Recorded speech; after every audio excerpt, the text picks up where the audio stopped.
Yeah. So if somebody is overwhelmed, here's the first thing I would say. But just like I was just saying, like stressing about this stuff isn't good for your health. So sometimes the secret here is leaning in and what can you handle today? What can you uh, do productively to nourish yourself as a form of self-respect and self-nourishment do today?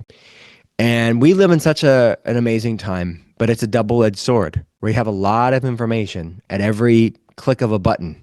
You could scroll endlessly and learn endlessly and listen to all amazing podcasts, read all the amazing books, and just, yeah, use AI to learn even more. It's like the human body wasn't necessarily meant to consume that amount of information, and especially when you don't feel well. Especially when you don't feel well.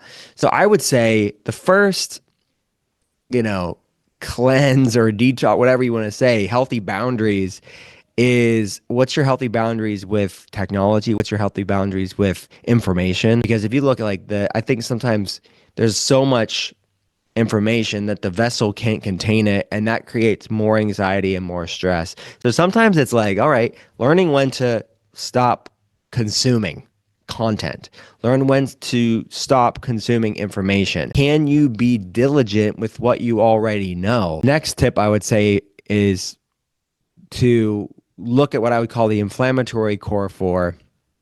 And if I could add plus one, it would be things like, which you touched on briefly, but if you haven't taken this out of your diet, then I would start doing that.